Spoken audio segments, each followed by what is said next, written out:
Fabulous. Thanks. Oh, great. Awesome. We've got everyone here. Good afternoon, all. I'd like to welcome everyone to this meeting of the Boston Art Commission. My name is Alexander Paul Zotov, and I'm the Public Art Registrar in the Mayor's Office of Arts and Culture. In this capacity, I'm also the administrator of the Boston Art Commission. Let's please just take a moment to update our names and pronouns, as well as to make sure we are muted. In accordance with the Commonwealth of Massachusetts Executive Order suspending the certain provisions of open meeting law, we are conducting this meeting virtually. As a reminder, this has been extended until 2026. To ensure public access to the deliberations of the Art Commission, the public may join this meeting through telephone and video conferencing. For those of you with us today, this meeting is being recorded and you may access the closed captioned at the bottom of the screen. If you're having trouble locating this button, please chat us for assistance. The Mayor's Office of Arts and Culture and the Boston Art Commission believe that public art is any artwork installed in publicly accessible spaces where they can be experienced by all and everyone for free. For transparency and community input, artworks proposed for the City of Boston property are reviewed and discussed at meetings, public meetings of the Art Commission, the BAC, on a regular and usually monthly basis. Working together with the public art team in the Mayor's Office of Arts and Culture, the Boston Art Commission is an independent board composed of 2 ex officio and 7 volunteer community members appointed by the mayor. The BAC has the exclusive authority to approve and commission artworks intended to be added to the city's collection or be placed on city property.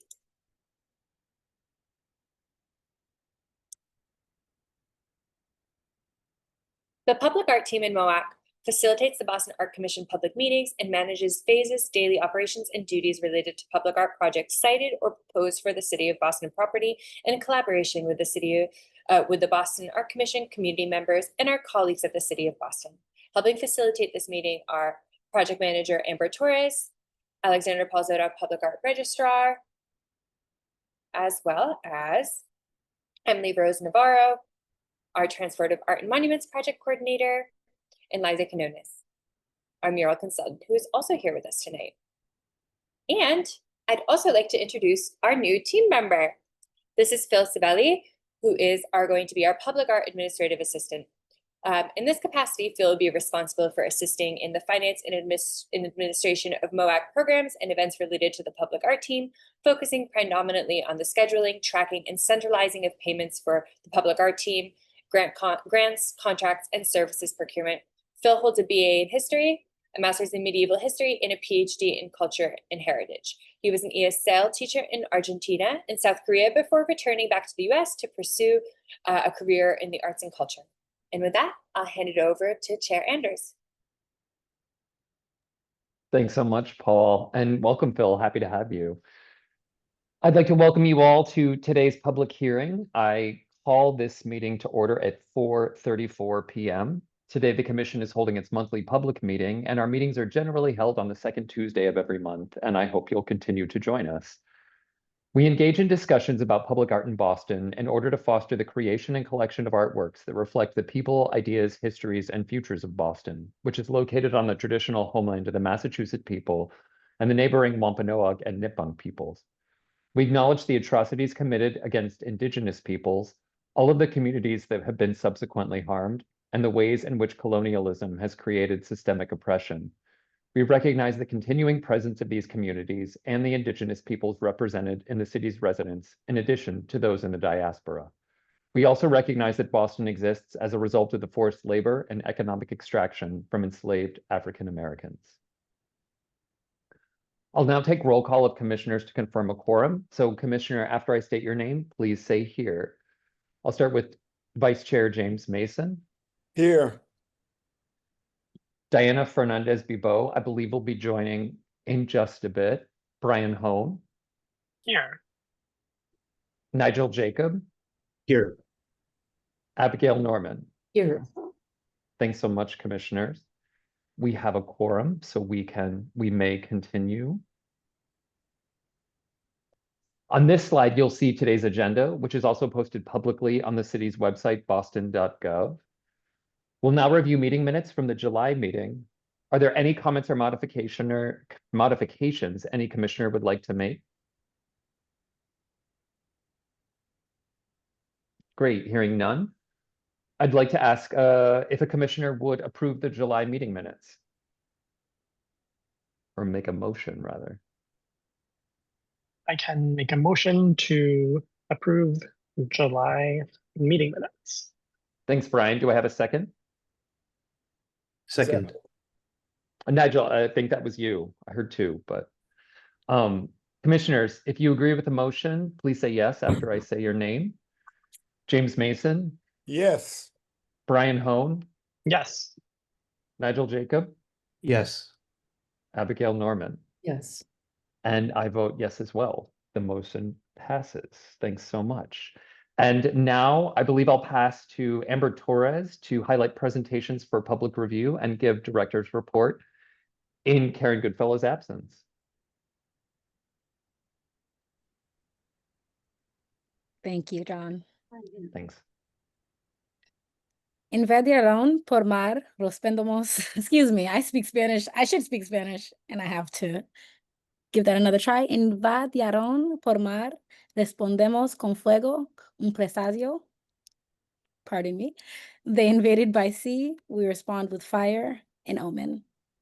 This is a temporary artwork as part of the Boston Public Art Triennial. The project is in final design. It's being proposed for City Hall Plaza. The artist is Adela Goldbard, and the proponent is Leo Crowley from the Boston Public Art Triennial.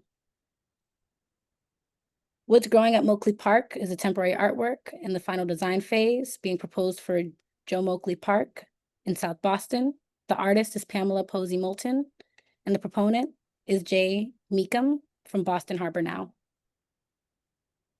Full Bloom, A Celebration of Possibility, is a long-term mural as part of the Canvas of Culture initiative. It's in final design. It's for the William E. Carter School at 396 Northampton Street in Roxbury. The artist is Georgie Nakima, and the proponent is Street Theory in the city of Boston. Together, We Care and Create, a long-term mural as part of a Canvas of Culture. It's a project being proposed for final design for the Beethoven Elementary School at 5125 Washington Street in West Roxbury. The artist is Sabrina Dorsainvil, and the proponent is Street Theory in the city of Boston. Ways of My Ancestors, Imagery, Lighting the Path to Awareness, is a temporary artwork as part of the Unmonument project. It's a project being proposed for final design for Quincy Market at 206 South Market Street in downtown. The artist is Scott Foster, and the proponent is the city of Boston, the Mayor's Office of Arts and Culture. And last but not least, the Juan Pablo Duarte Bust is a temporary artwork being proposed for final design for the site of Mozart Park in Jamaica Plain. The artist is Robert Shure at Skylight Studios, and the proponent is Funduarco. And I'm honored to be speaking in place of our director, Karen Goodfellow, tonight, so I'll continue on with our director's report. The Do It Playground at Madison Park is currently in the installation phase and scheduled to be completed by early September. Printed perforated panels shown above are to be installed in the Mirror of History fencing alongside shade structures and painted basketball court sidelines. Emergent Memory Coconut Grove Memorial is in the process of awarding a construction contract for the installation of the memorial at Statler Park. A construction timeline will be developed with the project team, and installation is anticipated to be completed in late 2025. Artist 1T Sen has completed sculpting the figures for the worker statues in Chinatown, and they've been sent to the foundry to begin the casting process. The sculptures should be completed and ready for installation next year.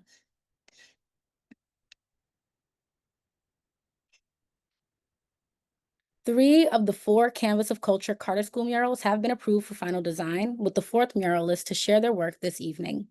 The murals will be installed at the newly renovated Boston Public School when construction of the school is completed later this summer.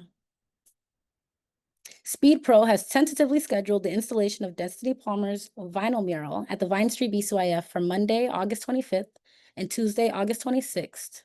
We are excited to gift this long-awaited project to the Vine Street members and staff, especially the seniors who frequent the nearby senior lounge. The public art team recently held a meeting with the Urban Forestry Division. You can go to the next slide. And that's in regards to Priscilla de Carvalho's installation at the Adams Street Public Library. We also met with the Boston Public Library representatives as well to discuss site viability for the sculpture. Following an initial inspection by the Urban Forestry Division, they deemed the site a safe distance from the tree roots, but we met to further discuss the findings. And Priscilla, the artist, has been asked to redesign the foundation using a similar method to the one used for the building's foundation in order to better ensure the long-term survival of a beloved tree in the neighborhood. Next slide. Copley Square artists are moving along in the design process as well. Earlier this month, Senior Public Art Project Manager Birgit Worster and I visited Sincere Foundry with the sculpture conservator named Rika Smith to see Tory Fair's revisions. We also recently received the completed report from Rika Smith, and we're in the process of reviewing it. Adam Frank is working on selecting the projectors for trace so that the specifications can be shared with landscape forms and so that we can create the creation of that new pole as well. And now I'll pass it over to Emily Rose Navarro for updates on Monument Year 2. Thank you, Amber. I am happy to share 4 exciting Monument projects that are in fabrication this month. So first we have the busing boycott 50 years later by artist Daphne Yu eliminates the crucial but overlooked activism of Boston's Chinese community during the school desegregation crisis through an immersive outdoor installation, complementing the Chinatown Immigration History Trail. Next, we have Breathe Life, Epiphany by artist Rob Pro Black Gibbs. Breathe Life, Epiphany, or Breathe Life 8 is the latest chapter in his ironic mural series. It will be completed this month at the Epiphany School in Dorchester. This mural is created and to amplify his previous works, Black Joy, and the mural also honors the brilliance, resilience, and potential of the community's youth. Our next project that we have is Plant Table. This year, the Powell Arts Center is launching their public art series in Chinatown that is curated by Lani Asion in collaboration with Ecosistema Urbano and the Greenway to create Plant Table, which is an installation adapted to transform the area near Chinatown Gate into an engaging green space for visitors and community to gather, learn, and reflect. It mitigates the urban heat island effect and provides a cooling, welcoming environment for both people and local wildlife. The opening celebration of Plant Table at Chin Park will be on August 15th from 4:30 to 6:30. And you can learn more about this project by visiting thepowellartscenter.org. And lastly, here we are. Our last project is Hidden Histories, which will be launching the first week of September. But this is co-curated by Lonnie Bradbury and Shawnee Gar. This project is a series of artist-led interventions in the heart of Boston's downtown with participating artists, Elisa Hamilton, Clarice Hill, Camila J. Rashid, and Sue Murad, in collaboration with the Historical New England and the I always struggle saying this word, the Athenaeum, that it is the library that is in the downtown Boston area. Participating artists are exploring the local collections and archives to create new public artworks that highlight local histories relating to lesser known histories of Boston. And with that said, I will pass it off to you, Kate. Hi, everyone. Thanks. I'm here with an update on Matters of Consequence by Lan Toison, which was created with accessibility in mind, a site for deep hang and engagement. Our partners informing the project were Mattapan Food and Fitness and the Urban Farming Institute. Our first site for this project was a Department of Neighborhood Development site in Mattapan that we later found out would be developed. We then turned to Hunt Almont Park, as it was a location that we heard frequently was in need of, or people wanted to see public art there. To make sure that the work was accessible to wheelchair users, we went as far as installing a grass mat. We came before the Boston Art Commission, got permission, also received permission from the Parks Department. perhaps ironically, it was a little bit too accessible. Within a few days of its opening, which was May 20th, neighbors noted people were climbing on it, particularly youth, as you can see in this picture. While it was engineered to withstand a weight of up to 250 pounds at its weakest point, we could not prove that it was engineered to playground construction. And per city concerns, we were asked to remove it on June 6th. Immediately thereafter, we installed fencing, and it was fully deinstalled on June 25th. We're working to relocate it to a site that doesn't have as much active playground and sort of recreation. And it looks like we're in conversations with UMass Boston right now.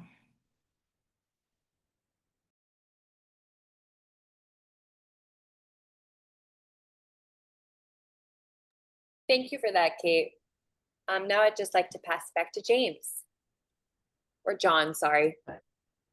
Thanks, Paul, and thanks, Amber, Emily, and Kate for all of those updates. We'll now move on to the items on the agenda for review, public testimony, and commission vote. The instructions on the screen tell you how you can participate in today's meeting. If you have technical difficulties, please ask questions in the chat and a member of staff will help you.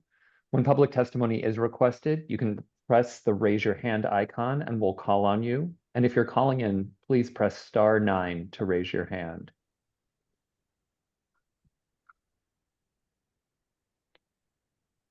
And I pass it to you, James. Yeah, I was going to say, our goal is to make this meeting a good experience for all. Please remember to keep your comments on topic, brief, and respectful of others. You can submit longer written testimony at bac@boston.gov. If you're called on, please state your name, title, program, and organization if relevant. Thanks, James. Our first project for discussion tonight is coming from the Boston Public Art Triennial. Amber, I'll pass it to you to introduce. Thank you, John. Adela Goldbard's installation, I'll say it in English, They Invaded by Sea, We Respond with Fire in Omen, will be on display at City Hall Plaza for 2 weeks. And then as the title of the artwork implies, or former one, oh no, it does imply this, it will be burned as an effigy, essentially. And I'll let the triennial explain further. But we've worked closely with the team throughout the spring and the summer to obtain site approval, to address safety and accessibility concerns.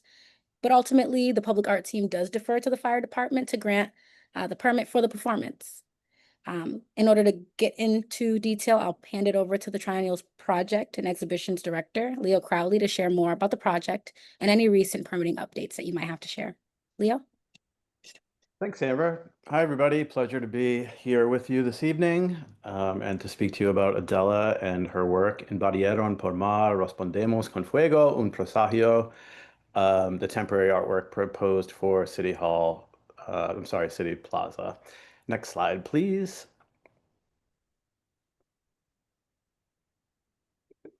There have been some brief changes, some changes that just came down the pipeline today. So this project is still proposed for City Hall Plaza. The exhibition period has shifted from August 24th, and it'll remain up until September 12th, at which point the performance will be held.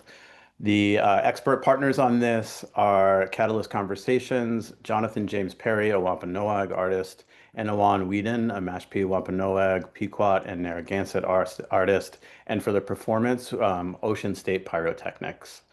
In the corner here, you see a past work by Adela and some of the wonderful spectacles that her work creates. Next slide, please.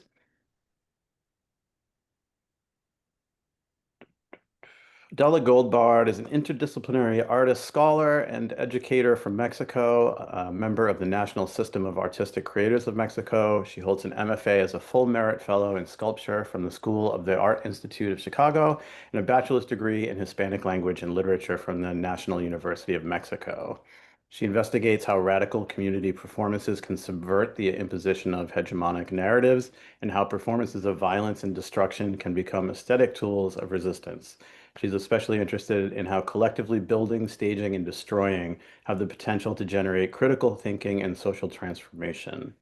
Adela is with us today. I don't know if we want to invite her to say hello and say a few words about her work. Leo, that would be great. Feel free, Adela. Nice to have Yeah. you. No, thank you. Thank you, everyone. Thank you, Leo, for the wonderful introduction. And thank you, everyone, for being here. And I mean, I will talk mainly about the project, but maybe give some reference about my previous work. So as Leo just read in that bio that I had there, so I have been working for at least 10 years, even more, on something that I call a poetics of violence. And so this is an investigation through artwork, through performance, through ephemeral sculpture, through collaborative textiles and other collaborative works about the power, the aesthetic power of art and performances as tools for liberation, right? So as metaphorical, allegorical tools for liberation that might also become real tools for different kinds of generating critical consciousness, both for the participants and for the audiences. So for the Boston Public Art Triennial, I was invited to work with them, and I decided through different conversations with collaborators, not only in the Boston area but also in other parts of the Americas, to do something that I've been doing for a while, which is kind of trying to trace different traits, colonial and anti-colonial, as a response that happened throughout the Americas, right? So this time I decided to focus on building and destroying an effigy of a galleon or an antique, a boat from the 18th century, that, as we know, these kind of boats have been used in all of the continent by colonial forces, right? For the conquest of indigenous populations. So we decided to fabricate this boat, putting together two different techniques. These techniques are, one of them from the Mesoamerica region, especially at the center of Mexico, where I'm from. And this is reed weaving or phragmites weaving. And the other one is a different kind of phragmites, very similar, that is grown in Peru, in the Lake Titicaca. And they use these reeds to also weave specifically boats and different kind of ships and other objects for the city. So putting these two techniques together, we're building, almost finished with building this boat, this effigy of a boat. And the point of this burning is not only to burn the boat as a symbolic element of colonial forces, but also because these kind of reeds, these kind of phragmites, are invasive species, and they were brought into the Americas through the ballasts of boats. And so we also want to show how different populations in the Americas have used those elements brought in by colonial forces as part of their identities, their culture, and even their building techniques, right? So the idea is also to burn these invasive species also in a allegorical performance. But at the end, we're also using the species, the invasive species, to build the boat. And we're also showing that these species can be used, and that by these kind of works, they can also be erased from the where they invaded and where they are blocking other species to grow and thrive. So hopefully that's understandable. There are some renders of the ship right there, and then we are ready to bring it to Boston next week. Thanks so much, Adela. Yes, thank you. That's very well said and presented, and much better than listening to me, I'm sure. Next slide, please. We'll dig back into some nitty-gritties. So now here we have the artwork specifications. It's 32 feet long and 6 feet 7 inches wide, nearly 25 feet to the tallest point of the tallest mast. In engineering, the materials used are steel, wood, and, as Adela referenced, the phragmites that will be woven on top of the internal structure. There will also be LED internal lighting, so that it will have a presence at nighttime on the plaza as well. Engineering stipulates a 10,000-pound ballast, which we will accomplish using concrete blocks that will be inside of the sculpture. Next slide, please. Here you have our timeline, the reed harvesting, engineering, sculpture, fabrication has all been done. We're almost complete and ready to ship to Boston. We will install on the 24th, and the pyro performance will be set up on September 11th, with it happening now on September 12th. De-installation will happen that night so that the plaza is returned to its original condition and ready for programming that weekend. Next slide, please. Here you have a great look at the ship in the workshop in Mexico, and you can see the beautiful colors of the reeds, how they look almost gold from a little distance. Next slide, please. In conversations with the Disability Commission, we have identified the following accessibility considerations. As always, our signage will be printed in English and Spanish with QR codes and audio descriptions, but we will be utilizing textured ground tape at the ends of the ships so that we call out the overhang for pedestrians who may have sight disabilities. And we will also have public art ambassadors that will be present during the daytime to discuss the artwork with the community members and identify any safety or maintenance concerns. Due to the nature of the piece and because we want to invite the public to be able to get as close to it as possible to experience it while it's on exhibition, we will also be working with municipal security to provide overnight security presence. This is a technique we used for Somerset by Juan Obando back in 2022, and we're going to bring it back. It had great success. Public art ambassadors during the day to engage and inform, and then a security presence at night to ensure the safety. Next slide, please. Here you see a little bit of clearer renderings on the left during the daytime, and on the right you see that great LED that's going to be a wonderful presence on that property. Next slide, please. Couple of more renderings from different viewpoints. Next slide, please. For the community engagement, Adela and the Triennial have been in conversation with Indigenous dancers and musicians. There's been a last-minute change. Unfortunately, the group that we were in touch with had to back out due to a previous commitment, but we will be working with Marcos Santos, forgive me, a Brazilian musician local to Boston area, who will perform drumming and dancing during the pyrotechnic performance. As I mentioned, we were also in conversation with Catalyst Conversations, and they will host an interdisciplinary conversation with Adela. And you can also see the people that Adela worked with for the harvesting of the reeds and the horticultural aspects. Next slide, please. Here's a photo of those reeds being gathered, which is just beautiful. I love the idea that this took place, and it looks amazing. Next slide, please. Here we have the engineering that's stamped by SGH, who has done all of our triennial projects. Next slide, please. They identified the particulars of the interior in terms of where the skeleton needs to be built, and then, as I mentioned, the load ballast that needed to be involved. Next slide, please. And I think next slide, please. And next slide, please.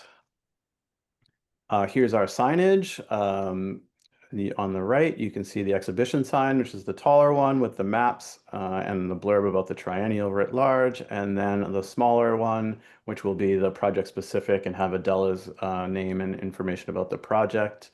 That if you go to the next slide, you can see the didactic text there. And those signs are done being fabricated, and the first ones went up last week, and the next ones will be going up this week. So Adela's signs will be ready for her installation on the 24th, which is super exciting.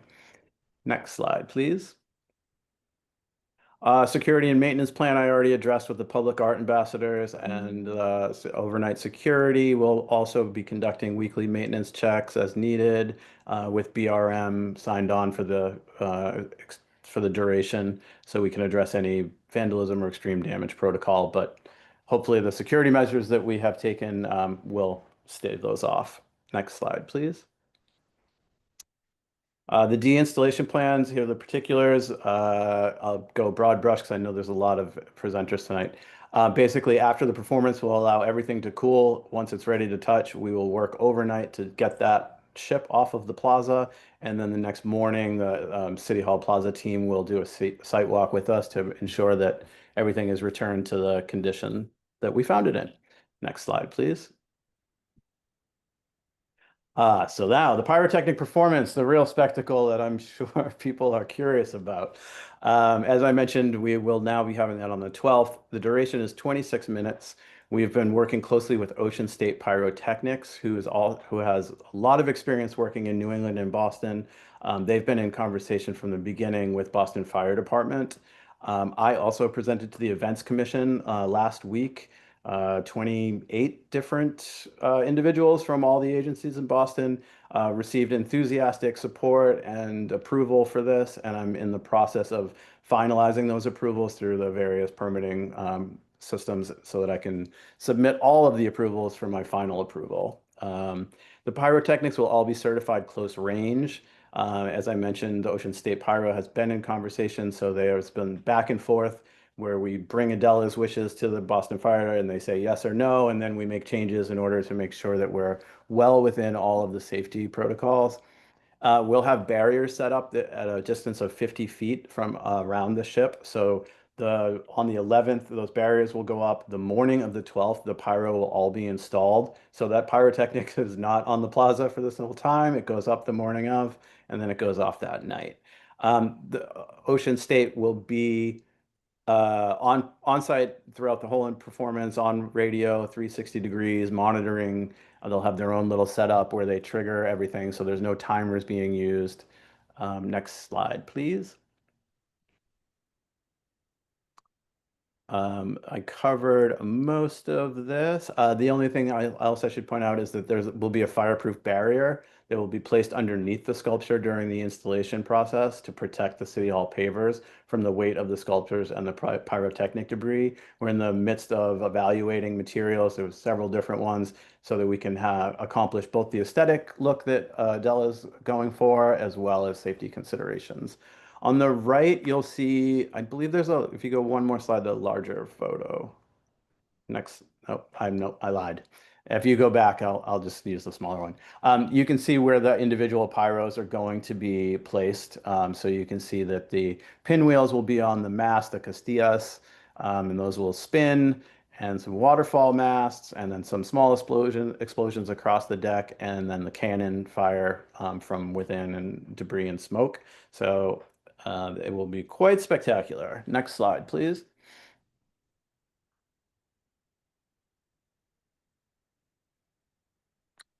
This is just a note about Ocean State, some of their experience and accreditations.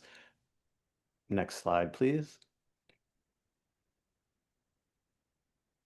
Here we have the footprint. And so what you're looking at is the aerial from City Hall Plaza. The blue is the ship, so you can see how that will be oriented. The yellow is the protective barriers, the safety barriers, and so you can see how there'll be a wide berth around there. The red arrows are indicating areas that the Disability Commission flagged to ensure that we had a 5-foot wide open pathway. So we'll ensure that that is the case. And then in the round, if you look at the circle above where in between the two red arrows, that's where the drummers and the musicians will be located. There's also a small blue rectangle to the south side of the barrier, which is a power source. That's where we will run a cable from in order to power the LEDs, and those will be protected by ADA compliant cable ramps. Next slide, please.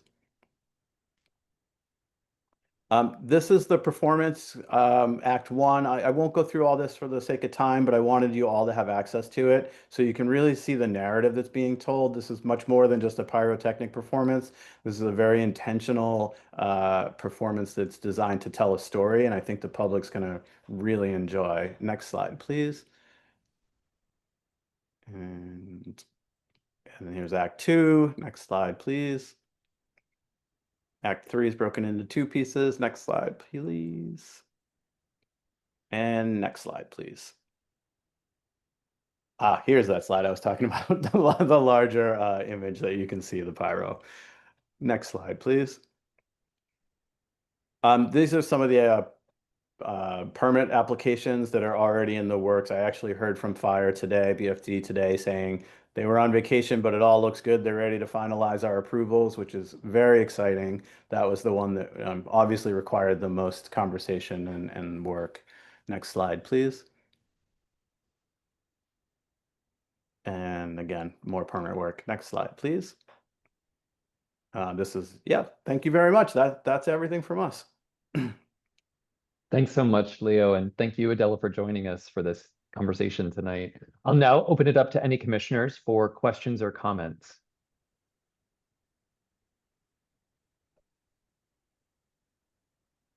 I'll just give a shout out to the artist and to the triennial for this really cool project. It's interesting to kind of think about this piece, which is designed to go away, right? Within the kind of context of the city's public art collection, which is very permanent often. So very exciting. And then just kudos to the triennial team for navigating all of the licensing and permitting.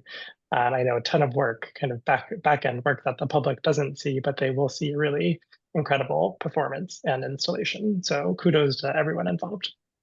Thanks so much, Brian, and thanks to the Mayor's Office of Arts and Culture for their support during all of the permitting and figuring this out, and to Lisa Menino over at City Hall, who has been very helpful in this process. And it really is our hope that by bringing this performance to City Hall Plaza, we can open up a possibility for Indigenous groups who have long wanted to use fire in some of their traditional ceremonies. So we're hoping that this is a first that could pave the way for other groups to do exciting things. Very cool. Congrats. Thank you. Leo, I'm just curious, what time will the event take place on the 4th? Yeah, thanks so much. We are going to invite the public to the plaza to start congregating at 7:30. We'll have a presence on team, all hands on deck, all triennial team members and the public art ambassadors will be there to help invite the public in and tell them what best points for standing.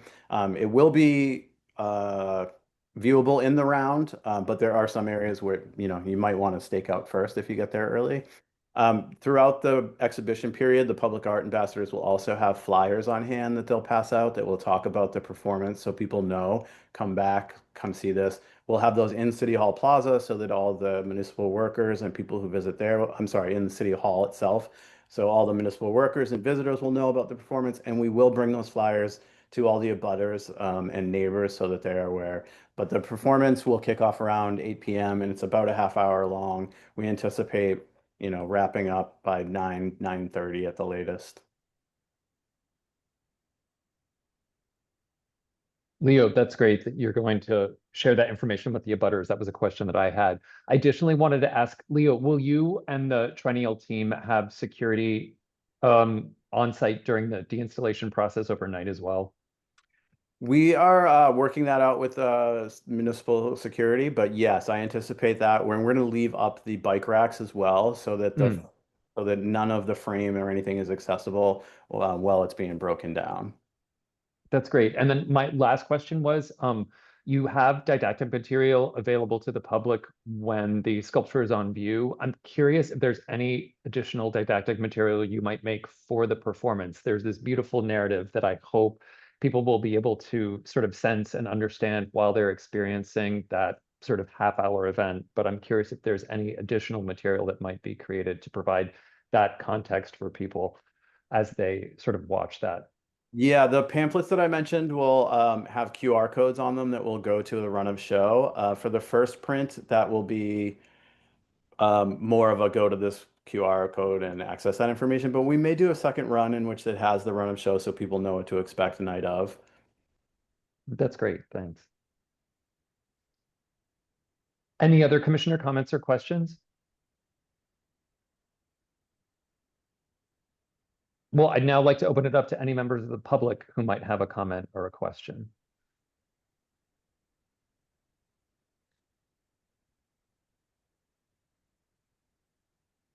Well, hearing none, I'm curious if any commissioner would like to make a motion to approve Adela Goldbard's project on City Hall Plaza.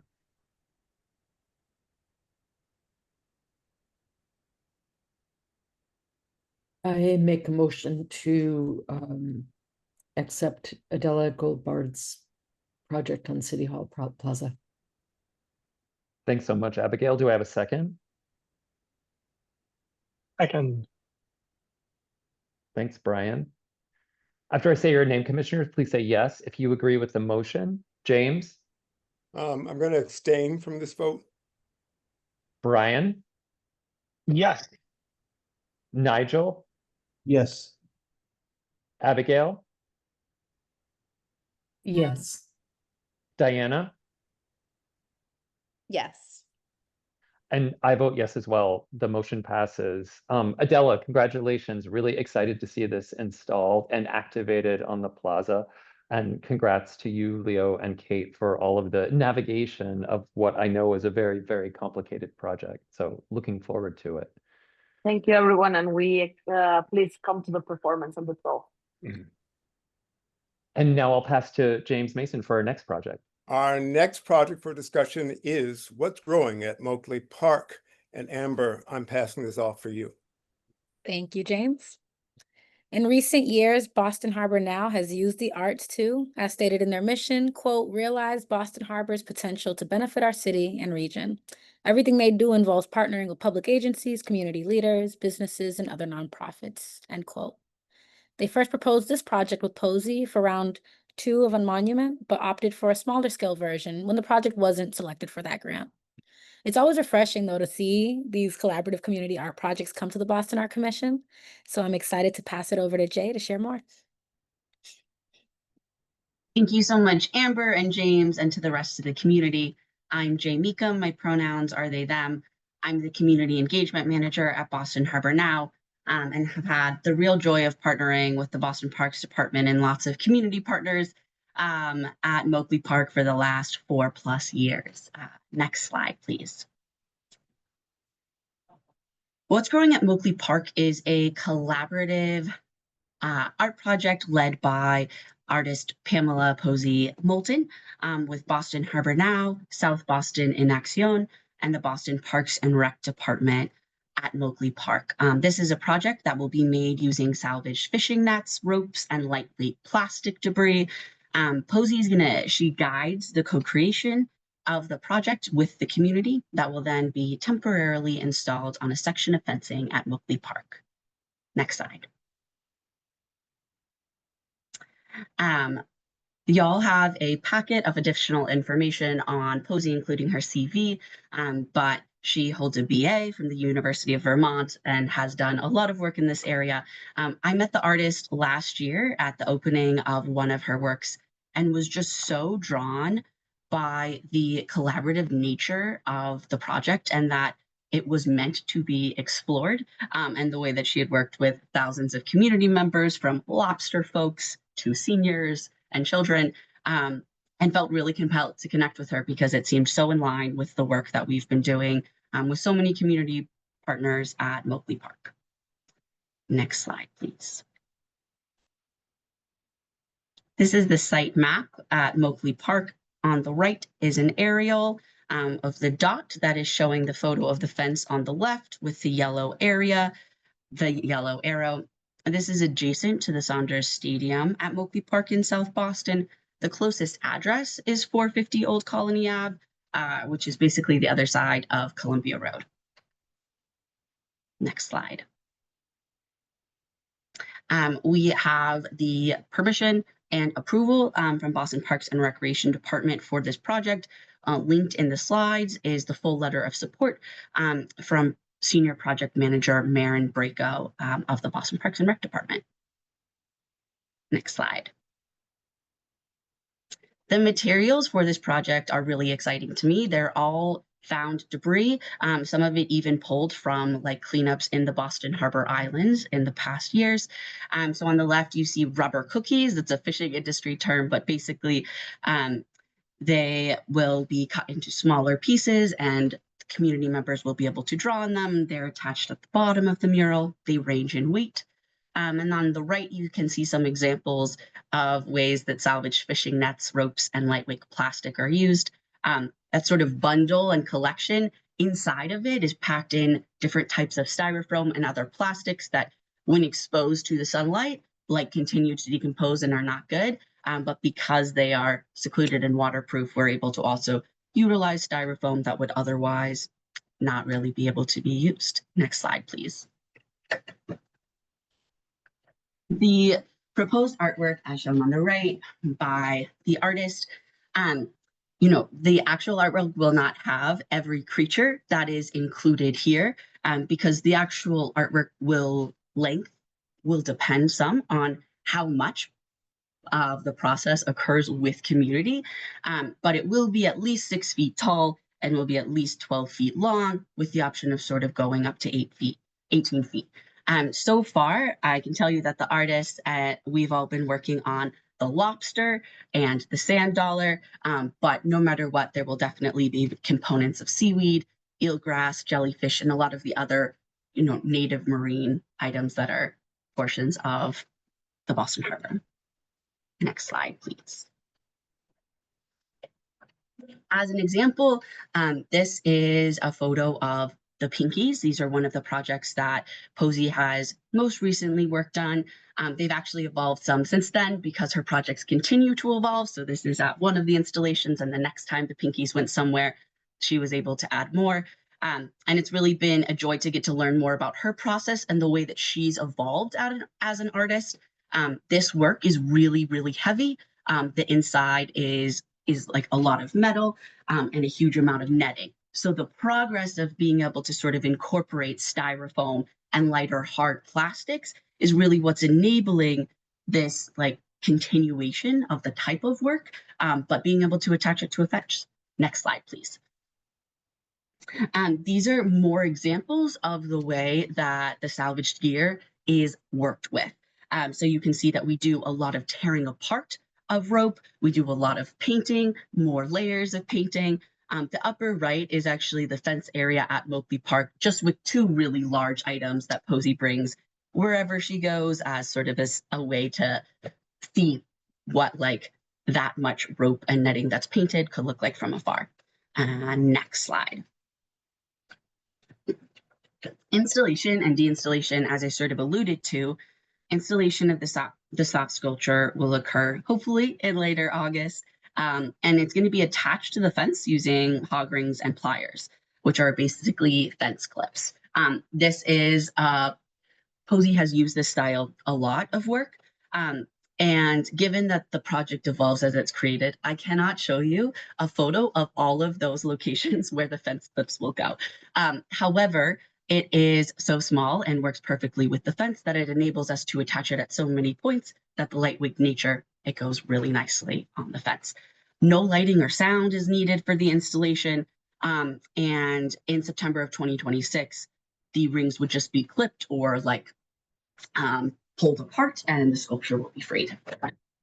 Excuse me, next slide. We're really excited to be able to show how the community is participating in this project. For every person who participates who wanted to, we are taking their first name and are excited to have signage that shows all of the creators of this project. We will have the description in English and Spanish, and then all of the signage.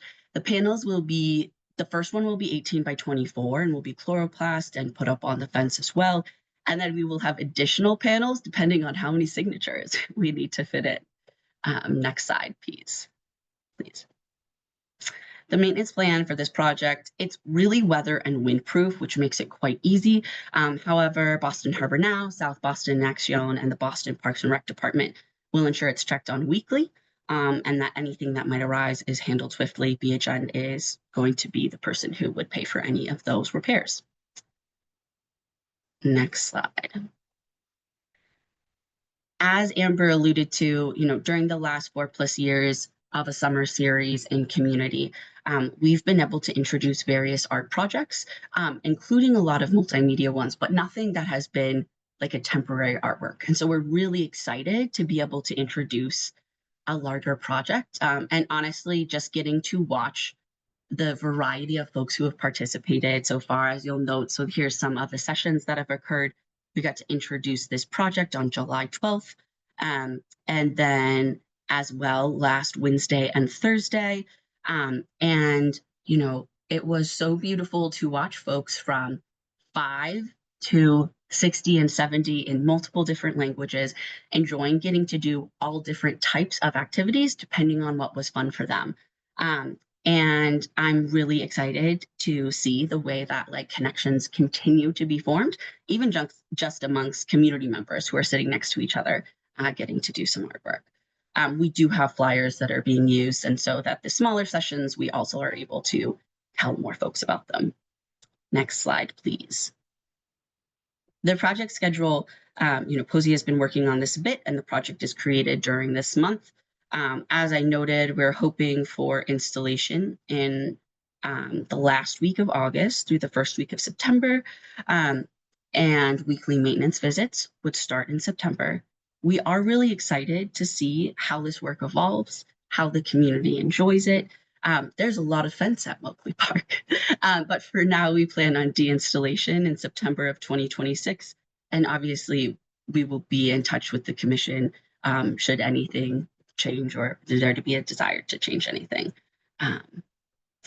Next slide, but I think that's it. Thank you so much. I'm really happy to answer any questions. Thanks for having me. Thanks so much for that. So, commissioners, does anyone have a comment or a question? I have one. These pieces look very touchable, and I'm wondering, A, is this the first time that it's been adhered to a fence? And secondly, has that touching piece been calculated into its durability? Great question. So I actually asked Posey the same thing, and she has done a work that was different. It was related to like bicycles and like bicycle parts that were attached using this method in a project, I think it was outside the US. And for the durability, yes, actually, so all of her projects like this, like the pinkies that were showed, those are also made to be touched. And so actually there's really good examples of many of these projects that have been out in the elements, enduring, you know, hundreds or thousands of folks interacting with them. So they are good. They undergo like at least 3 layers of different primers and paints and finishes to make sure that it's really all secure. Okay, thanks so much. Any other commissioners?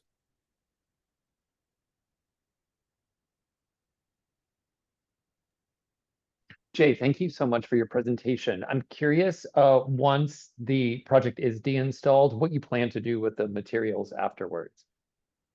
Yeah, so I think that my not so secret hope is that honestly, just even in these several weeks, there's been so much excitement and joy from the community about this. Moakley Park is undergoing a redevelopment, and there's actually a lot of spaces that have a lot of fencing for space that can't be used. And like, it's going to take a while. So I think that part of the hope could be that we could come back to y'all with a, you know, sort of request for an extension or like being able to move it to an additional portion of the park. And that ultimately we would be able to find a like a permanent home for it somewhere else. And we will continue doing work on that, especially during this year, obviously. Thanks so much, Jay. Sure. Another commissioner?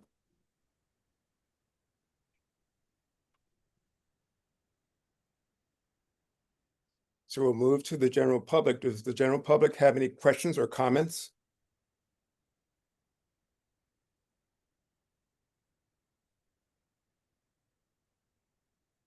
We have a very, very quiet general public today. With that said, is there a commissioner who wishes to make a motion at this time? Sure, James. I move to approve final design of What's Growing at Moakley Park in South Boston. Thank you, John. Second? I'll second it. That was a Cool. tough, That but was- I think it goes to Nigel. Give it to Nigel. Yes. All right, with that being said and motion being moved, it's time to vote. When I call your name, say yay or nay. John, Yay. Diana, did I see Diana? Yay. Brian, Yes. Nigel, Yay. Abigail, Yes. and I'm a yay and a yes. So with that being said, the motion has carried. Congratulations. I look forward to this really wonderful piece to come to life. Our next project for discussion is Full Bloom, A Celebration of Possibility by Georgie Nakima at the Carter School. And Liza, I'll pass this off to you. Thank you, John. Full Bloom is a celebration of possibility by Georgie Nakima is the fourth and final mural design to be presented for installation at the Carter School in Roxbury as part of the Canvas of Culture program. The Carter School is a Boston public school that provides specialized education for students with significant cognitive disabilities and complex medical needs from early childhood through young adulthood. The newly built school building is a state-of-the-art facility designed to support students with disabilities and to provide safe, accessible, and engaging space for learning. Georgie Nakima's mural, located on a large exterior northwest wall adjacent to the MBTA Orange Line platform, will be visible from the surrounding neighborhood and serve as a celebration of this exceptional school community. Georgie has worked very closely with the school community on their design and received resounding support for their thoughtful response to design feedback. I will now pass it over to Georgie to share more about the long-term mural Full Bloom, a celebration of possibility. Yes, absolutely. And thank you for the intro, Liza. So, hi everyone. My name is Georgie Nakima. I'm a multidisciplinary artist based in Charlotte, North Carolina. My work merges public art, Afrofuturism, color therapy, and nature-based symbolism to reimagine equity, healing, and joy in public space. The mural I'm sharing today is called Full Bloom. This was created for the Carter School in Boston, a school serving children with disabilities. So my goal was to center these students not through deficit, but through joy, visibility, and possibility. I guess you can move to the next slides. Yes, into the next slide. Yes, thank you. So at the heart of this mural is a radiant young student glowing with laughter and light. A reminder that accessibility isn't a burden, but a portal of freedom. So, and surrounding her are symbols of strength, transformation, and connection. So we have the lion. The lion is the school's mascot and also a symbol of loyalty and courage. We have the Sankofa bird to the left of her, which is a symbol of the history and also wisdom in return. There is a constellation esque vibe of the designs, which represents the dream world. And of course, there are also technical aspects of the design, such as the AAC device for nonverbal communication, as well as the power chair that many of the students use at Carter School. And we have two hands meeting at the base, just representing trust and care. You can go to the next slide. This is a full color treatment, as well as, discussing more of what I just mentioned. You can go to the next slide. I mentioned community engagement here. And if you go to the next slide, oh, that's the visual. Into the next slide, sorry. Oh, that's a fabrication. I was trying to go to the slide where it has the engagement that we did with the students. but it's okay. So the design was shaped by community engagement, listening sessions, and color workshops with staff, in alumni of the school, ensuring that the imagery felt imaginative, affirming, and rooted in their lived experience. From start to finish, my process considers accessibility, durability, and emotional resonance using vibrant color, layered symbolism, and protective material so the mural can inspire for years to come. Full Bloom is ultimately a celebration of possibility, honoring the Carter School community as visionaries with boundless potential. So thank you. And I definitely wanted to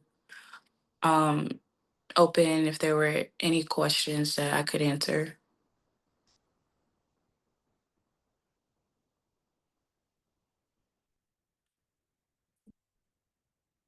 Liza, do you mind just talking through fabrication and installation plan for us? Yeah, I can. I think Georgie and I can talk about that together as well. Great. In our last meeting, I presented to you all some substrate considerations that we were taking in consideration of the glazed brick. And I am happy to report that our team was able to do some testing with a couple of the primer products that were recommended and that had been researched from the artist teams as well as the architect team. And we were able to successfully test out a primer product, the Zinsser Extreme Bond Masonry product, masonry primer product that we coated a wall with 2 layers of the product, went back a couple days later, scratch tested it. It rained over a few days. We water pressure tested it. And we're happy to report that the primer maintained in comparison with another Sherwin-Williams product that we had tried out as well.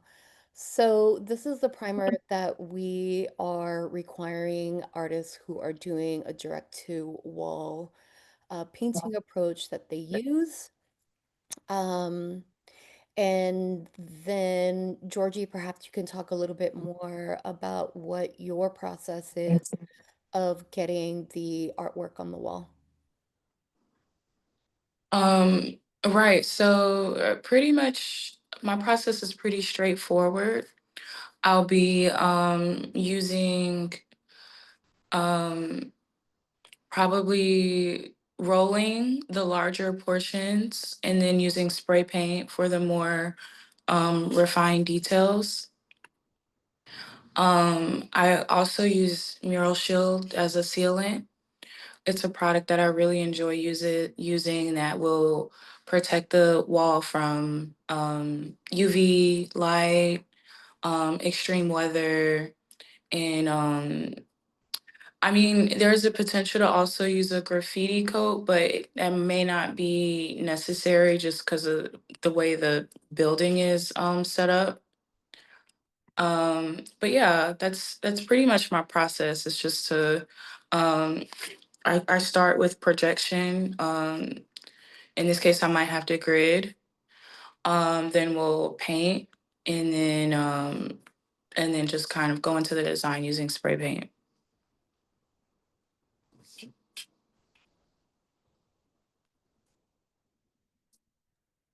Thanks so much, Georgie, for your presentation. Is there anything else you'd like to share before I open it up?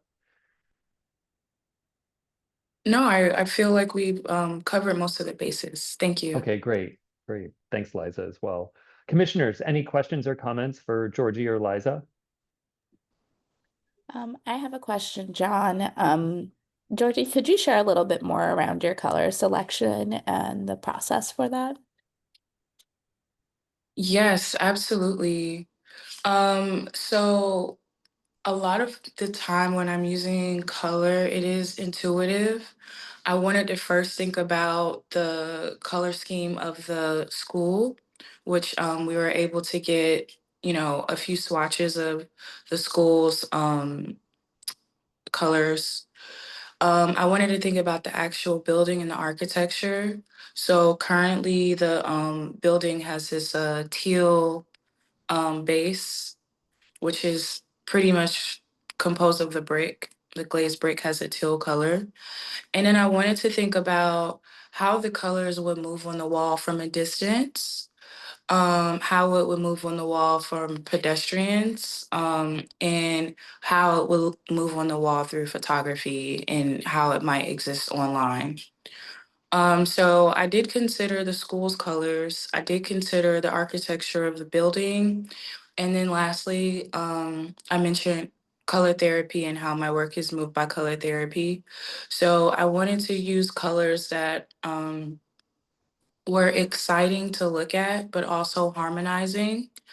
So that's where you kind of get the lavender purples against the terracotta reds is something that would stimulate the eye in a way where you feel excited to look at it, but may not overburden it.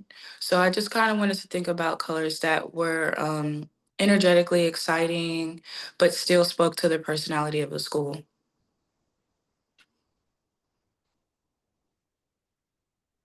Thank you. Of course, of course. Any other commissioner comments or questions? I'll just say I love the energy and the color of this mural. I recently had the pleasure to walk behind the Carter School on the way from the Mass FT station over to the neighborhood, and it's really such an amazing space already. And the murals that we've seen proposed over the past few months for this space, including this one, are really extraordinary. Yeah, kind of an icon, I think, for the not just the neighborhood, but for the city, this space that's so rich with public art. I agree wholeheartely. Yeah, and it Thanks, looks like Abigail. kind of viewable from MBTA station. Is that right? That's such like a cool relationship between the platform and then what will be the final installed mural, which is, to Abigail's point, really bright and vibrant and uplifting.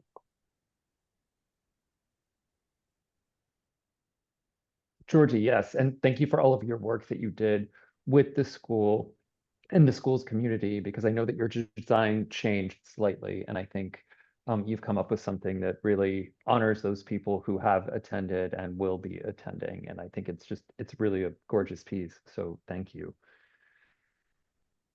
I now open it up to any members of the public who might have a question or comment.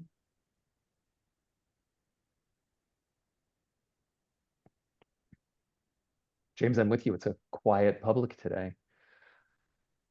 Would any commissioner like to make a motion to approve this mural at the Carter School? I would like to make a motion to approve Georgie Nakima's mural at the Carter School. Thanks, Abigail. Do I have a second? Yes, I'll second. Thanks, James. After I say your name, commissioners, please say yes if you agree with the motion. James? Yes. Brian? Yes. Nigel? Yes. Abigail? Yes. Diana? Yes. And I vote yes as well. Georgie, congratulations. I think we're all really excited to see this realized. Thank you. I'm super excited to make it happen. Thank you, everyone. Our next project for discussion is Together We Care and Create by Sabrina Dorsainvil at the Beethoven Elementary School. Liza, I am passing this off to you. Thanks, James. Our next mural is also part of the Cannabis Subculture program, but from year 2, which continues the Art and Culture Initiative for Public Art at Boston Public Schools. Located at the Beethoven Elementary School in West Roxbury, Together We Care and Create by Sabrina Dorsainvil is a joyful representation of various activities that take place at the school. The auditorium space where the mural is to be located also serves as a community gathering space and these vignettes communicate the school culture to those who gather there. I will now pass it to Sabrina to share the design for the long-term mural, Together We Create, We Care and Create.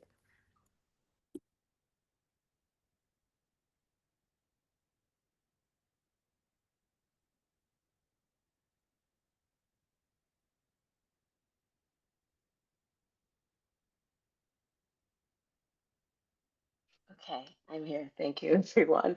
My name is Sabrina Dorsainvil, and as Liza just mentioned, I'm really excited to share with you Together We Care and Create at the Beethoven School.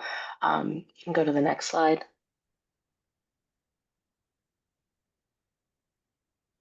Awesome. So I am a Boston-based public artist, illustrator, and civic designer. I'm really excited to continue the sort of thread of creating large-scale pieces that celebrate a diversity of ways that we all show up. And super excited for this to be a reflection of the conversations, the experience, the way in which the members of this school community want to be shown. And so also, as Liza mentioned, super excited that this school is in my neighborhood. So I live in West Roxbury, so it was really nice to be able to show up as a neighbor and sort of ask the question of how folks want to show off, even interior, what it's like to be a part of this school community. And so this piece really depicts ways in which they live out their sort of learn with joy mission, and the sort of joyful and inclusive education that they have, the love of arts that they have, and the way in which they inspire their young people to think about community, think about what it means to be friendly, what it means to be welcoming, and be aware of each other and how we all sort of move through the world. Next slide. And so grateful to have gotten the chance to spend time with folks. And so going to just share a little with you about some of the conversations that I was able to have. So I had a session with caregivers and staff. We had a moment to have a circle conversation and really just talk about the aspirations they had for this particular piece. It is an interior piece, and so it really is something that folks who are invited into the space, folks who frequent the space, will really see. And so understanding how the folks who will find themselves in that space want the way in which the school community shows up to be remembered was a really important part of the conversation. And so we had done not only conversation, but also sort of writing exercises, just allowing them to sort of answer the question of like what joy looks like for them, how they would describe their community, what, again, the sort of like future students and school community members might need to know about what's so special about the Beethoven School, and also starting to think about the colors and the symbols that they might want to see represented in here, and also who the people are, right? Who are the people that make up the Beethoven community? And again, connected to that, I think really special desire to make sure that they move in a way that is welcoming. Also thinking about like what kindness and friendliness and welcomingness shows, like how that shows up and what that actually means in action. And even more exciting, was to spend time with the students. And so we had a session with kindergarten, K1 and K2 students. We had a lovely opportunity to also sit in a circle discussion and really just have a moment for them to share about themselves, share about the school, and really take turns thinking about the different colors that they would want to imagine in the space that they frequent daily, and then also work through a series of questions, and this time through a drawing exercise to allow me and them to really like say out loud and visualize out loud the way in which they care for each other, the way in which they show kindness, the way in which they sort of spend their time with their peers, and also inside and outside school. And then did that same exercise with first and second graders. And that really was kind of the base of what really inspired the design of my piece. And then last but not least, part of this engagement was also spending time in the school and seeing some of the spaces that felt meaningful to to folks in the school community, like the community garden. Next slide.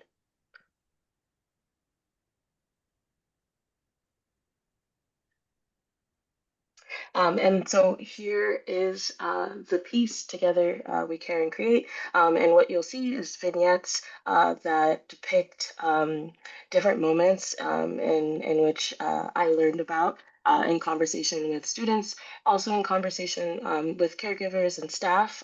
But what you'll see throughout the piece is different ways in which folks have expressed coming together, ways in which folks have expressed, what's really important about their learning experience, how they've cared with and for each other, and hopefully allowing them to see bits and pieces of their own work, but also their experience here. Next slide.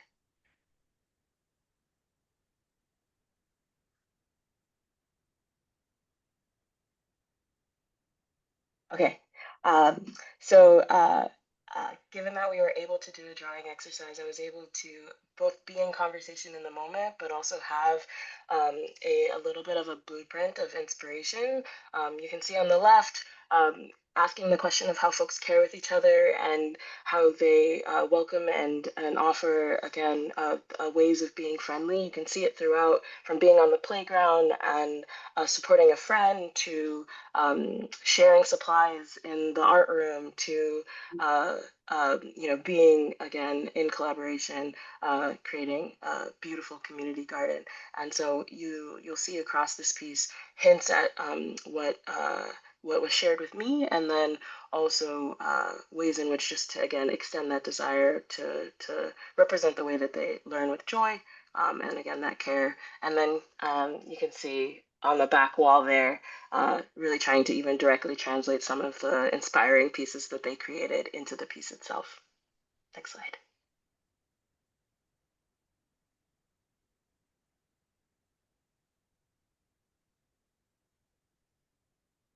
And this is just highlighting that in more detail. But I think we can go to the next slide.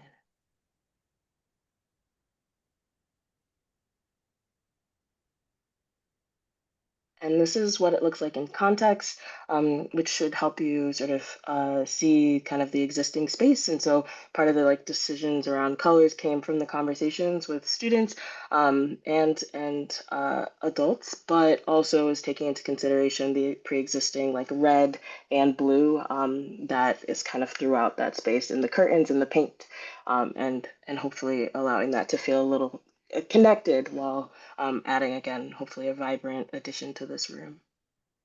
Next slide.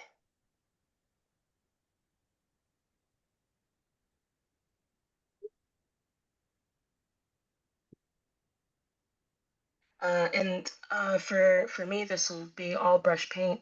We're currently working through the right type of paint. There's just a note about moisture on the wall, and so kind of looking into that at the moment. But as you can see from the image, this piece is accessible from that sort of blue line above, so everything will be accessed via a scissor lift, and we'll be working to protect the ground by putting down masonite board and some craft paper. Because it's an interior piece, don't presume that we'll need much, and given that it's also not accessible via the ground, we shouldn't need too much maintenance, but something to note, again, with the consideration of the right paint to use in this piece. Next slide. And that's it for me. Thank you, everyone.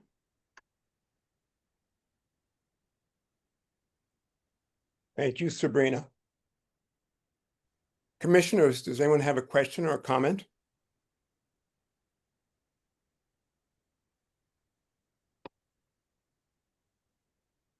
Sabrina, I just want to say how much I appreciate the incorporation of the students' drawings into the actual piece. I think that's a really great touch and a creative way to engage students within the mural.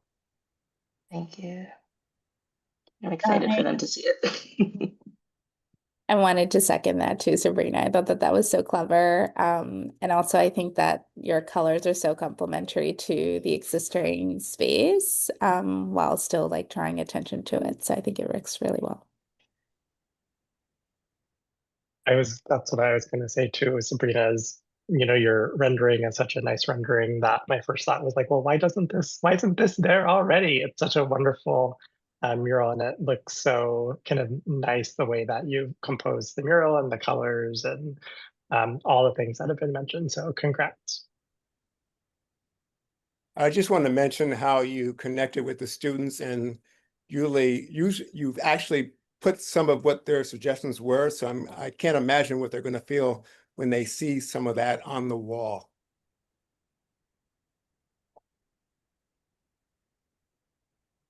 Any more commissioners, or did we go through all of them? Alrighty then, we will open it up to the general public. Anyone have any comments or questions?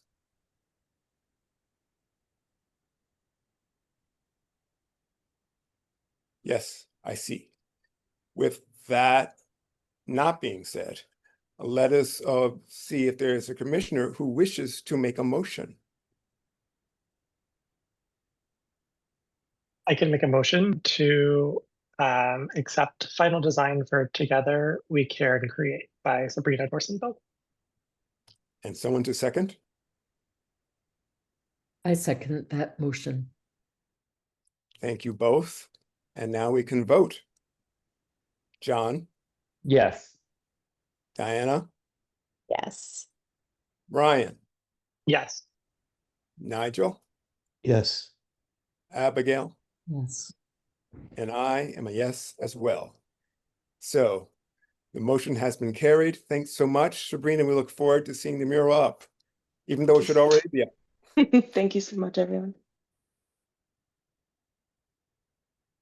Our next project for discussion is Ways of My Ancestors, Imagery, Lighting the Path to Awareness, and Emily Rose will introduce. Thank you, John. For the second year of the Unmonument Initiative, we are continuing to collaborate with artists, local cultural organizations, and community members to create new public art projects that expand the inclusive histories represented in public spaces across the city. With this said, I'm excited to present Ways of My Ancestors, Imagery Lighting the Path to Awareness by Scott Foster, a temporary artwork as part of the Unmonument Initiative for the final design at Quincy Market. Next slide, please. Launching September 1st at Quincy Market, Ways of My Ancestors Imagery Lighting the Path to Awareness is a Native American photography series by Hassan Meseko, Newmuck artist Scott Strong Hawk Foster. He will display images that document the contemporary presence of the descendants of the indigenous inhabitants of southern New England and the ways in which they preserve their culture and heritage today. Next slide, please.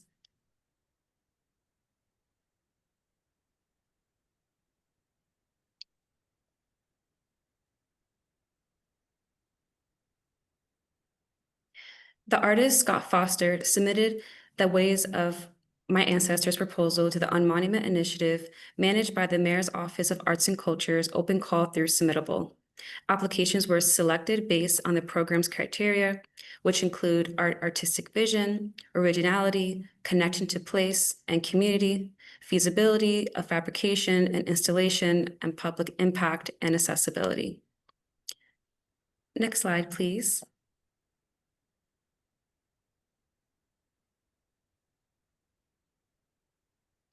Scott Strong Hawk Foster is a Native American photographer whose proud roots include Hassanimic, Newmuck, Mohegan, and Cherokee lineage. As an Indigenous artist, Foster's passion is to share his life experiences and illuminate Indigenous perspectives using photography as his medium. Next slide, please.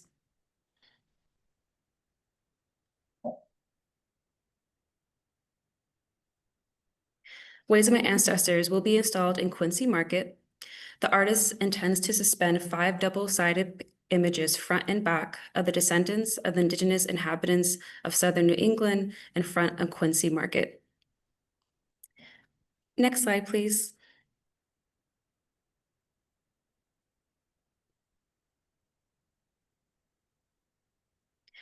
This site is publicly owned by the BRA and is managed by Jay Safra. The artist, in collaboration with the Mayor's Office of Arts and Culture and Faneuil Hall, is working closely with Graffito SP, consultant to Lisi, and BRM Production Management, consultant to our office, to help install ways of my ancestors. We're also working with the Boston Planning Department as well, and also with the Landmarks Commission as well. Next slide, please.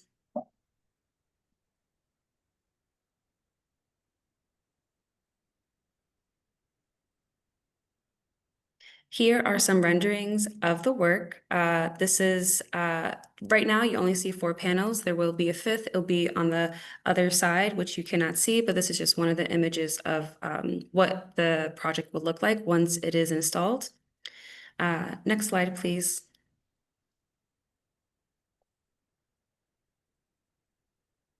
And here are some of the images that were selected for this project that will be installed at Quincy Market. These images will be the same back and front. Next slide, please.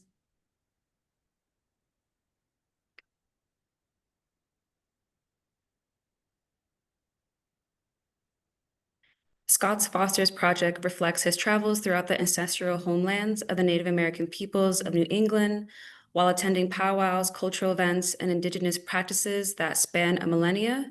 Scott's passion has become highlighting the rich, resilient, and diverse cultures and history of the Indigenous people that are still here and living among us. In addition, a part of the artist's process, Scott Foster works closely with curators, elders, cultural stewards, gallery managers, and his local community to ensure that his project is displayed as physically and linguistically accessible as possible without compromising the artistic merit and cultural legacy of what is being shown. The artist will host walk and talks at the original site in September. These official dates will be announced later this month. Next slide, please. This installation will begin later this month on Monday, August 25th, up until August 31st. This installation will involve using a ladder and a lift to safely suspend all 5 double-sided images front and back. Each banner will be about 12 feet and 5 inches by 10 feet and 4 inches. Actually, I'm not really good at measurements, so I have them here. So if I'm saying them wrong, I apologize, but those are the correct measurements. I'm just not good at reading measurements. I'm still learning. And also any required permissions will be also curated, coordinated through Graffito SP, Boston Landmarks Commission, the Boston Planning Department. Next slide, please. As for materials, I have listed them here below, but they're not limited to, there will be 5 double-sided vinyl mesh banners with 2 inches of webbing. They will be high wind grommets that will be 1.5 inches inside with diameter. And that will be placed within every 24 inches. There will also be hanging clips, also steel cables. The method that we'll be using is using the existing cable system with hanging clips that is currently at Quincy Market. They also have banners there in the past that they have different images of. We're going to be basically replicating what they've done in the past, and we're working very closely with the Faneuil Hall team to ensure, and also with BRM, our consultant, to ensure that we're able to not cause any damage to the site itself and to install them appropriately. Next slide, please.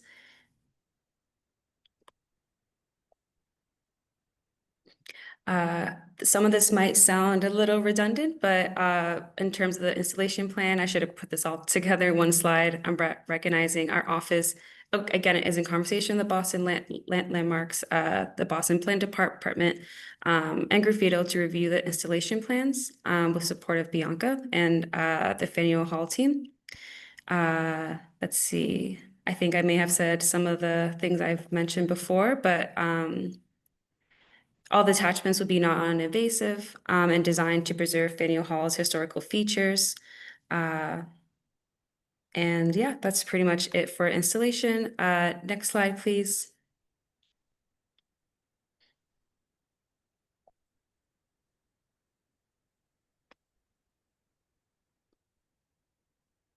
Oh, thank you.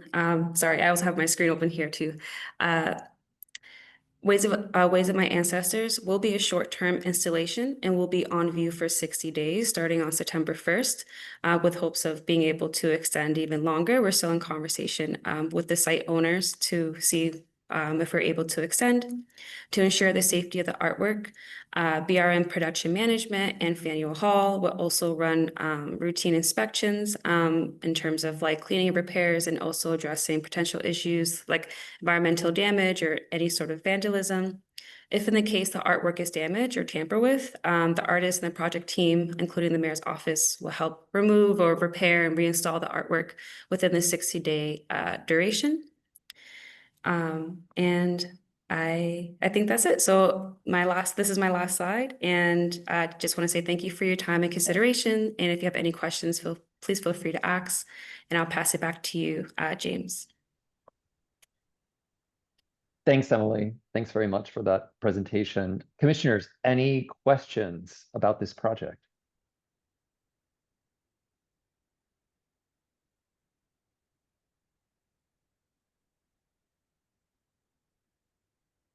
Emily, I'm curious, I don't think you touched on it, but will there be any didactic materials for the public to access to learn more about the project? Yes, I realized I did not add that here, but yes, there will be signage there that will have didactics that would explain what this project is about. One of Scott's passion is to not only show the community, his own community and lived experiences, but he also is really big on education. And so we'll be working with the artists and working with the didactics to make sure that it aligns with his project, and so that other folks are aware of what is being installed at Quincy Market. So that is in motion. And I also will speak with the artist to see if there's any other languages he'll like to also translate it to, so that other folks can be able to read. I hope that answers your question. Yeah, thank you, Emily. Other commissioner questions or comments? Emily, I had a question, and I don't know if you know the answer to this, but just in terms of the actual kind of images, I'm assuming it kind of like one individual per panel. Is that the kind of thinking? Yes, it is. They all are together, so it's kind of hard to see, but yes, it will be one individual panel per banner. Got it. And then the like black background, would that be the kind of like background treatment with the figure kind of, placed on that black background? Yes, that is correct. Okay, got it.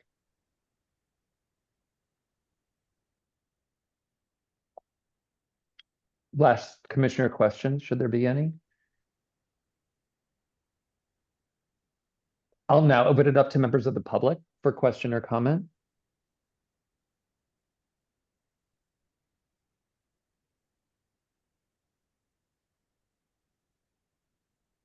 Well, with that, would any commissioner like to make a motion to approve the Scott Foster project at Quincy Market? I'll make a motion to approve Scott Foster's project at Quincy Market. Thanks, Abigail. Could I have a second? I can second that. Thanks, Brian. Please say yes, Commissioner, if you agree with the motion. James? Yes. Brian? Yes. Nigel? Yes. Abigail? Yes. Diana? Yes. And I vote yes as well. So thanks so much, Emily, for presenting this, and excited to see this installed in just a couple of weeks. Thank you so much, everyone. Our next project for discussion is the Juan Pablo Duarte Bust at Mosaic Park. Amber, I'm passing this off to you. Thank you, James. Some of the commissioners may remember when Funduarco first presented the Juan Pablo Duarte Bust to the Boston Art Commission in September of 2022. During that meeting, we had a productive conversation about the obstacles that the organization faced commissioning a public art project, which is extremely complex, so I commend you. There were issues with the federal grant deadlines, the artist selection process, and overall delays in communication stemming from the pandemic. Ultimately, the Boston Art Commission did not approve the project, but quote, and I'm pulling this from our motion that night, we reaffirmed our partnership, or the Boston Art Commission reaffirmed its partnership with Fundo Arco and Boston City Councilor Kendra Lara at the time to set a process that leads to a meaningful and much needed artwork to represent the Dominican community at Mozart Park, end quote. So today's presentation is actually for a temporary installation of the artwork, as Fundo Arco works with the Parks Department on a long-term memorial to be integrated into the park's renovation, but I'll hand it over to the organization to present.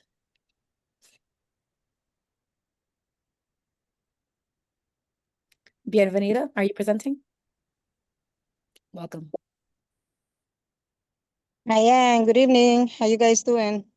Thank you, everyone. Okay, the project background.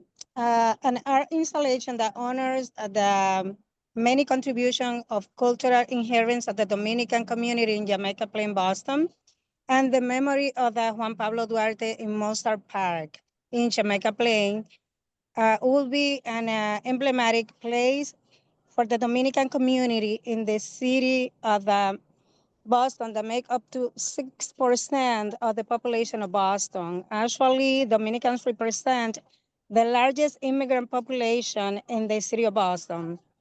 Fundo Arco has done so many things at the Mozart Park, so many activities for the Dominicans, for the family in general, and its neighborhood that had enjoyed every single activity we had done over there. Mozart Park in Jamaica Plain is the ideal place for this art installation. It will allow Dominicans to have a historical space where they can pay respect and homage to the creator of our nationality. And will allow us to show our generations about patriotism, identity, definition of where we come from, where we are going, and who we are. Through this project, we wish to share our collective narratives, such as families, cultural, and national history by telling the story of Jamaica Plains Dominican community. The Boston Park Plus Park and Recreation Department Office of Design and Construction has initiated the full reconstruction of Mozart Park. The project will span approximately 3 years, beginning with a year-long design process, including at least 3 community engagement sessions. Construction will take approximately 2 years to be completed after the design process. So the first phase will also include a public process to determine next steps for the bust based on the work of the High Square Task Force and Cultural Agora. Next slide, please.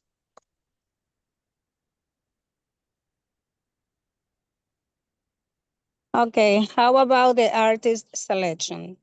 Robert Shure is the president of the Skylight Studios and has accumulated over 40 years of hands-on experience working in the field of sculptures.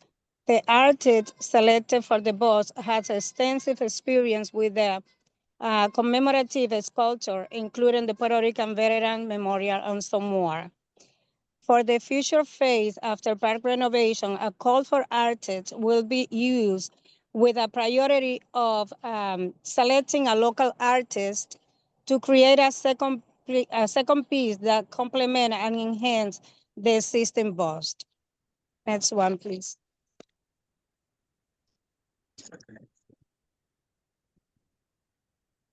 Here is a picture of the Robert Shure, which is the president of Skylight Studios in. Robert has accumulated over 40 years of hands-on, like I said. Over here, he is in front of some of the sculpture that he had created and built. Next, please.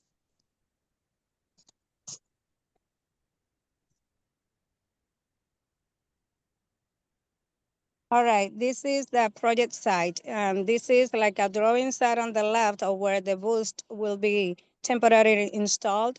And then is the aerial view of the park itself with the Mozart Street and Central Street and the neighborhood and the area. Next one, please.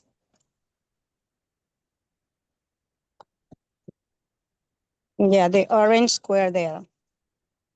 Okay, this is like a more specific area of where the temporary installation will be, and it will be exactly where this gentleman is standing up. It's at the corner of the Mozart Street with Central Street. We are working currently with the partnership of the Boston Park and Recreation Department, with the High Square Task Force and other elected official and stakeholder who has supported the initiative since the early stage of this project. Next one, please.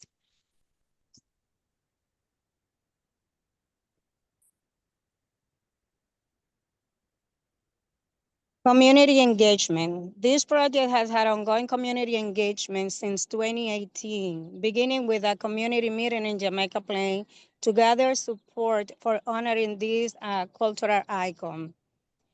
Since then, the organization Fundo Arco has collected hundreds of community signatures, also formed a partnership with the High Square Task Force to support the creation of a second, more robust phase of the project with additional community input. Next one, please.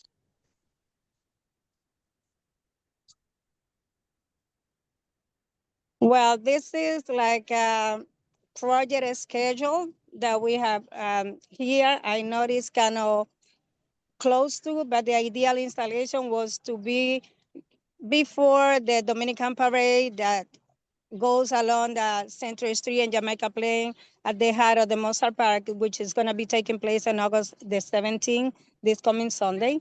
So the events that we're going to be having over here, it will be the community unveiling or the celebrating the unveiling of the booths, but that will be determined depending on the installation date, the actual installation date.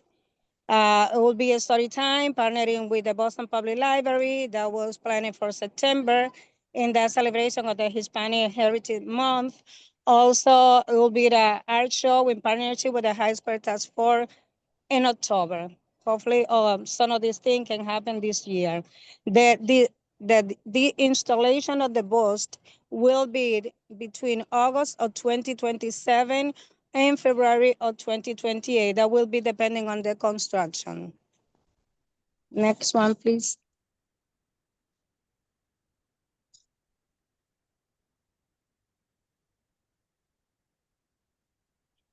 The fabrication plans. So a bronze plaque will be affixed to the front of the granite base. The bust itself is in bronze and the base is in granite. And it will have like 3 plaques, one at the front and 2 at the adjacent of each side of this. And all that will have like the name of the Juan Pablo Duarte, his date of birth, date of death, one of the famous quotes that he always has said and represented him, and a little bit of the story of his life and legacy too.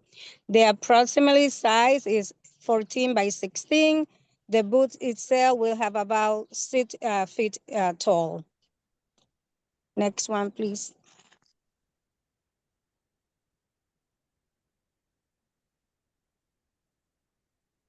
Installation plan. The organization will secure appropriate insurance coverage. We are looking for quotes for the booths where we're going to be installed at Mozart Park. This will cover the liability and damage protection during the both installation and display. Over here, Robert, the artist, was kind of drawing where or how the installation will be and how we're gonna look like the approximate size. I'm not too good with the measure, but that's kind of set over here. What is gonna be the bronze, granite, stainless steel, most likely. On the next one, please.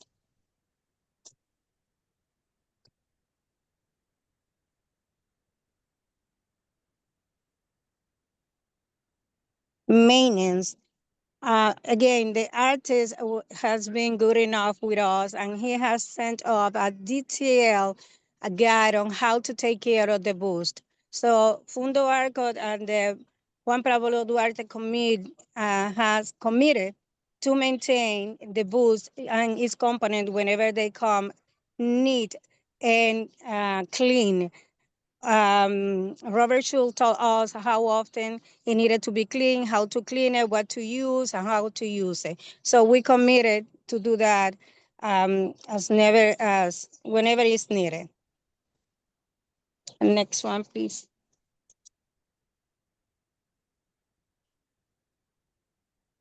Thank you. Thank you. Thank you for your time. So does any commissioner have any questions or comments? I have one. You must have said it, but I must have missed it. When was the installation date supposed to be? Well, we were hoping for before this coming Sunday, because it's gonna be the Dominican Festival, and also there will be a parade as they usually do, and the parade is along Central Street and Jamaica Plain that basically start real close to the Mozart Park. And that is where most of the Dominican people and the Hispanic community in general that knows about the parade gather. So we were hoping for that. Okay, so, but no definite date at this time. No definite date. Okay, thank you. Hopefully this month. Okay. Any other commissioners have any questions or comments? Bienvenida, I just wanted to share that I know this complicated process has been drawn out quite a bit, and I so appreciate you coming to us with this project and the continued conversation and dialogue that will continue after this temporary installation into something that will sort of be born from that of a more permanent installation. So thank Absolutely. you. Thank you. Bienvenida, similarly, thank you for your presentation. Just a question about the kind of artwork that we're looking at right now on the slide, and the bust that you've shown, and then the pedestal that it will sit on too. What is the kind of status of those artworks? Do those exist currently, or have those not been created yet or fabricated? And the booth is being built. Okay. We had a earmark from the state, and it was required to build the booth back then. Mm-hmm. Yep. And then, so the bust kind of fabricated already. And then how about the kind of like pedestal, and then the like the plaques that would go on the. That is also part of the all of the components for the booths that's already been taken care for the artist. Okay, got it. So kind of like everything that we're seeing here is pretty much like it could, in theory, be installed as we see it. Is that right? Correct. Okay.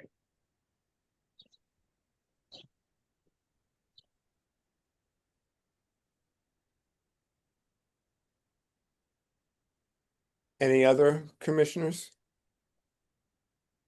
I'm curious, Bienvenido, why is it a temporary installation rather than a permanent one? Well, we've been working with this since 2015, and actually we wanted to have secure the spot at the park before construction start. And because honestly, the booth has been built for a few years, I think this is a good moment to have it installed. But could you explain, it sounds like this may or may not be permanent, that you're calling it a temporary installation. Is there a reason for that? We do have already plans for the installation of the boost and reinstallation once the park is completely renovated. Oh, That I is, see. I Yeah. see. So it's temporary because it'll be interrupted by the construction of the park. I see. Thank Yeah, you. and if I can jump in, some of the context that I provided earlier, Abigail, was from before you probably joined the commission. So it did come before the commission and was rejected as a long-term proposal. And so this is, I think, evidence that we are working together. We have a partnership, and this is, I think, a good middle ground. And I agree, Bienvenida. It's been a few years. Like, let's take advantage of this moment. I see. Thank you, Amber. So. And then just to that point, can you remind me, and just trying to think back to, when we were kind of going through this process earlier, the public process that will happen as part of the park redevelopment, is the public process for an artwork kind of a part of that, or is it kind of like a public process for the development of the park and a public process for like a potential artwork too? Both. Okay. Because I think that, would be, like a consideration for me is there's an installation of, this piece, and then you enter into a public process for, some kind of new artwork, whether it's this piece or, the community kind of envisions a new piece of work. Do you have a sense of what would happen to this piece after the short-term installation occurs? Oh, yes, we had set up also who is going to be disentalling the art, the bust, and also where is going to be a storage. The artist is very jealous and serious about what he does with the architects he builds. Okay. Got it. Okay, thank you. Thank you. Paul, did you have a hand raised?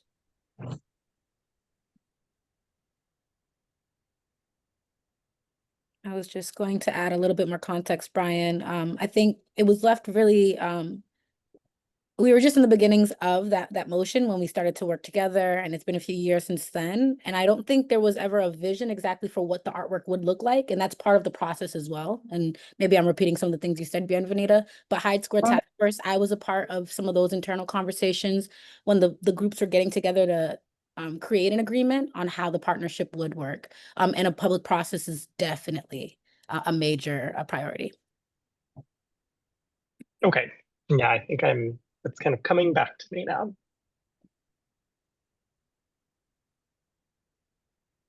Okay, then. I do have one further question, but I can hold on that and open it up to the general public to see if they want to chime in with any questions or comments at this time.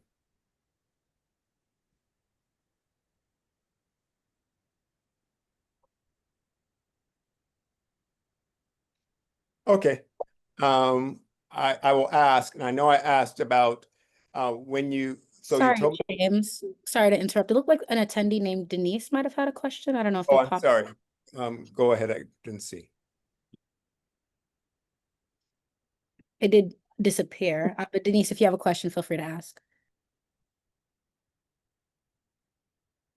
Hi, I was just going to just put in a couple of grains of sand here. My name is Denise Pena. I am a Boston native. I was born in Boston, Massachusetts, and grew up in the Dominican Republic for the first couple of years of my life. Migrated here technically when I was about 10. So I just wanted to say that this project is really hitting home. I think for the Dominican community, Duarte is such a historical figure. He is the father of our independence, a symbol of freedom, democracy, and civic responsibility. I think Bienvenida mentioned that part of the installation will have, one of the quotes that he's most known for. So I think that's really great, especially for our youth who may not be, super exposed to our culture in the way that, we have been, those that grew up in the Dominican Republic, or maybe those of us who are not, first or second generation. And I think that, having it in Mozart Park, where I think a lot of us Dominicans residing in Boston think of as the heart of the Dominican community in the city. It's where our families gather and our children play, and where we really celebrate our culture, because Mozart Park has so many activities and so many family-friendly activities that I think it's a really great idea to place the bus there. And then the last thing I wanted to add is that I think that this is it would honor the contributions of not only the Dominicans, externally, but also us who are here in Boston, and those who visit, the city, and also ensures, like I said, that our children in the future generations see themselves reflected in our own neighborhood. So I really think that this is, a really great project, and I would be so excited to take my children here and just talk about, who this person is, what they represent, and the meaningfulness of it for us, our family, our culture, and then just making sure that, generations after generations are just aware of the pride that it represents. So thank you, Bienvenida and Amber, for giving us such a thorough background on this project. It looks really awesome. Thanks so much for sharing that. It was important.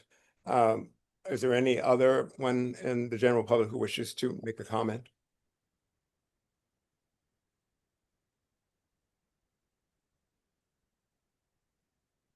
There seems to be, Alexandra, do you still have something to add? Sorry, Paul, I'm seeing these questions and hands popping up. Sorry to jump in.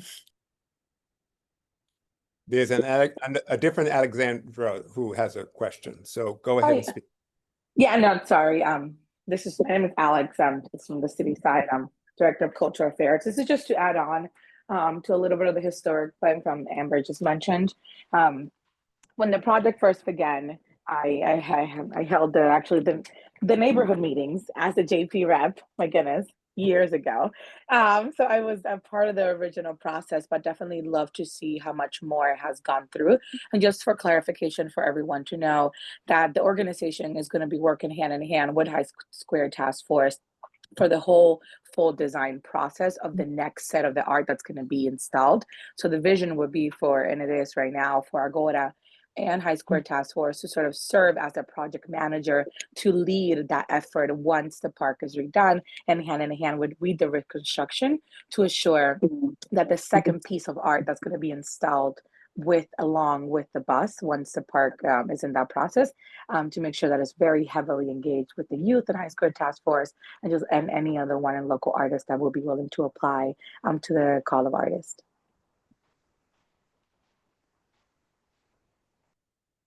Thank you as well.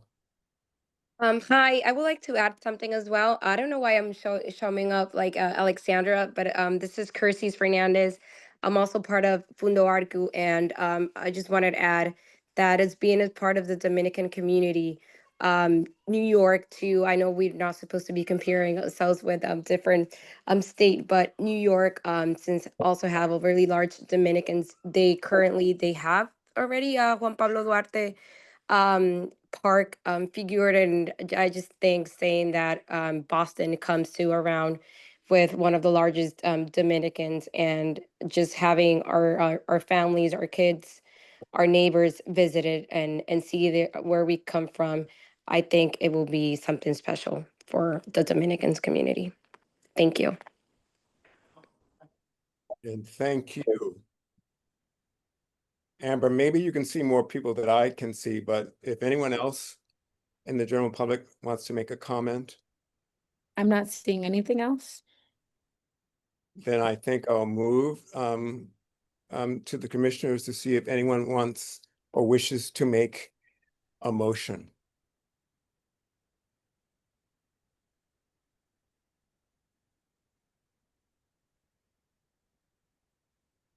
Sure, James. I'll make a motion to approve final design of the temporary installation of the Juan Pablo Duarte bus in Mozart Park. And is there a second? I'll second. Thank you both. And now we can vote on this. I call your name, yea or nay, or yes. John, Yes. Diana, Yes. Brian, Yes. Nigel, Yes. Abigail, Yes. and I'm a yes as well. And so this motion carries. I look forward to the installation whenever that may be. But I'm glad that we can end on such a high note. Yay! Thank you.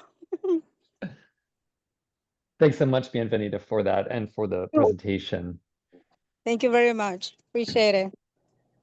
Our last order of business is adjournment. I would like to thank all of the commissioners and the presenters for joining us on this rescheduled meeting.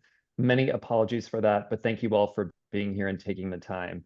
Would any commissioner like to make a motion to adjourn? I would like to make a motion to adjourn. Thanks, Abigail. Could I have a second, please? Yes, you can have a second. Thank you, James. After I say your name, please say yes if you agree to adjourn. James, Yes. Brian, Yes.